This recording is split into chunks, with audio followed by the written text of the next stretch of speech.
Elon Musk takes control of Twitter, fires CEO and CFO, says he buys Twitter to help humanity. Tesla and SpaceX CEO Elon Musk has completed the acquisition of Twitter Inc. and reportedly fired the company's CEO and CFO. The reason I acquired Twitter is because it is important to the future of civilization to have a common digital town square, he said. There is currently great danger that social media will splinter into far right-wing and far left-wing echo chambers that generate more hate and divide our society. Immediately after the deal closed, Musk reportedly fired Twitter CEO Parag Agrawal, CFO. Big implications for our democracy. According to multiple reports, Elon Musk is now officially in charge of Twitter after a multi-billion-dollar deal that he actually tried to back out of at one point. There are also reports that he's already fired the CEO and other top executives. Change is coming there. Overnight, Musk tweeted, quote, "The bird is freed." Jonathan Vigliotti has made his way to Twitter headquarters in San Francisco. Jonathan, yesterday, Mr. Musk walked in with a sink. Apparently, executives are walking out with little boxes of their stuff. Change is coming. Good morning. And good morning to you, Tony. And the question this morning, how will Musk balance out freedom of speech while at the same time discouraging and reining in misinformation? The stakes are incredibly high for millions of Americans. I want you to keep in mind, U.S. prosecutors determined in 2016 a Russian agency used Twitter and other social media sites in an attempt to sway the election. Even Twitter's founder said misinformation about false election claims led to the attack on the Capitol last year.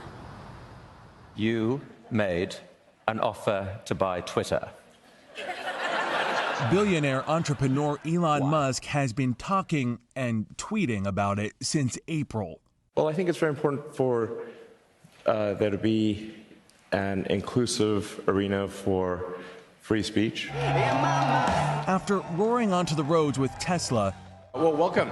and soaring into the galaxy with SpaceX, Musk has now apparently taken over the Twitterverse in a deal valued at $44 billion. I think he's clear that he's going to take it in a different direction. Brent Thill is a technology analyst at Jefferies. He says the immediate firings of top executives, as reported by the Associated Press, would be part of those changes. He was clear that he didn't align with the board or the senior man. Added to that, Musk has been vocal about the role he wants to see the social media giant play in global communications.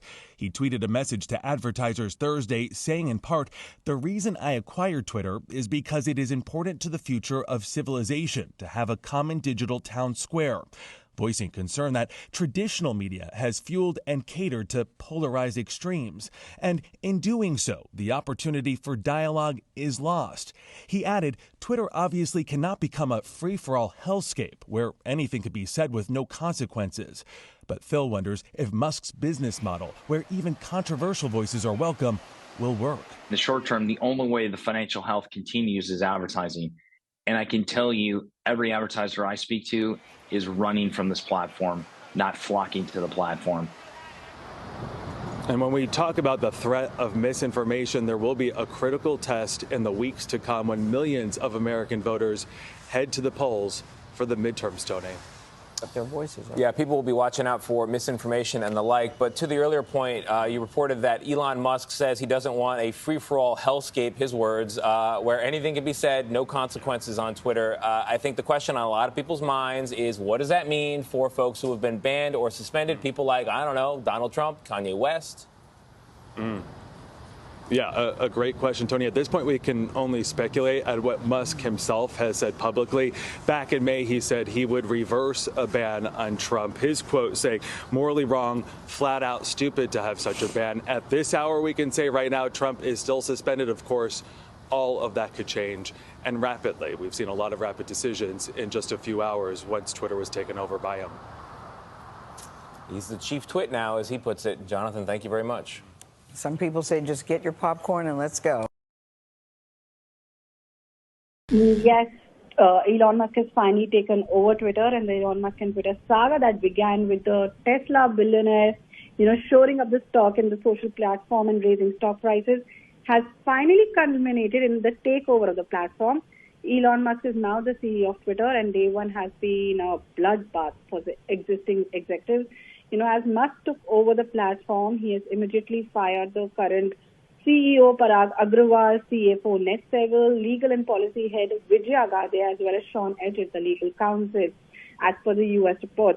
Musk has previously taken aim at, existing executives for having a left-leaning bias. Now, earlier this week, Musk said that he was buying the company to have a common digital town square where a wide range of beliefs can be debated in a healthy manner. Now, Musk's takeover raises questions over his plans to increase profitability in an increasingly volatile economic climate for advertising agencies. Elon has previously talked about cutting staff by 75%, though he has since backed out and denied that statement. Regardless, job cuts still remain on the table. Musk has also talked about pivoting the company to create X or WeChat-like platforms that would serve as a one-stop shop for all communication, services, and payments.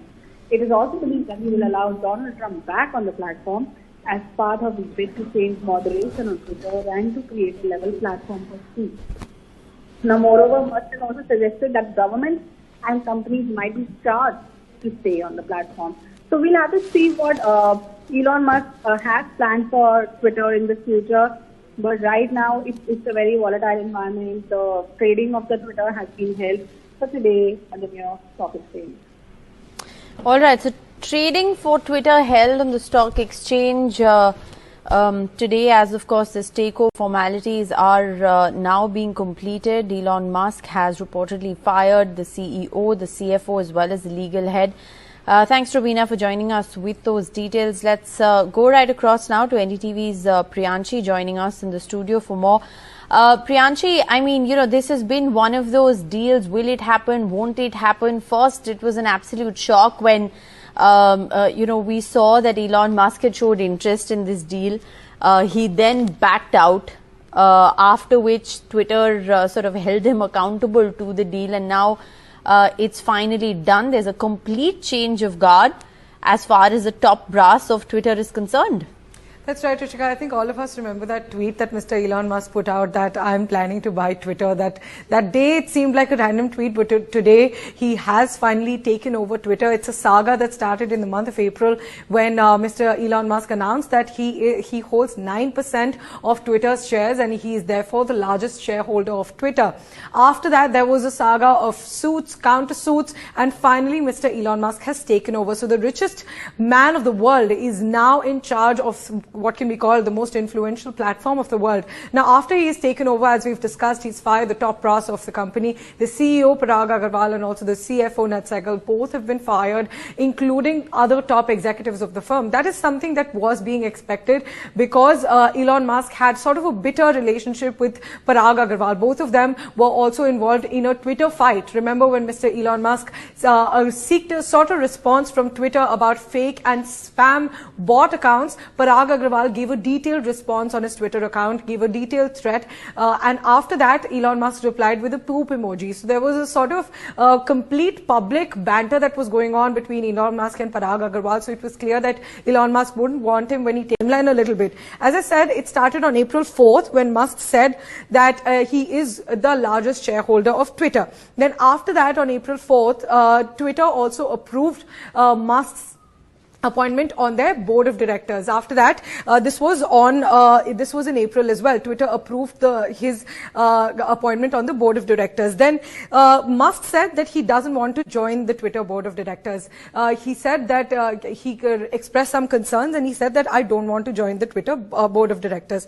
April 13 is when Musk announced his final offer. He said, this is my final offer to take over Twitter, and it was an offer of $54.2 per share that came down to a total of around $44 billion deal to take over Twitter. April 25, Twitter agreed to Musk's, the Twitter shareholders agreed to to Musk's $44 billion Twitter deal. After that, there were suits and counter-suits, and now finally Musk has taken over. He's also written a letter to the advertisers saying that I'm doing this because of my love for humanity, and as he's continued to say that I will make it a free speech platform, less censorship. It's currently far left. I don't want to make it far left or far right. I want to make it politically neutral. So we'll see what happens as these are Musk's visions for the platform. Well, absolutely. What happens is a big question.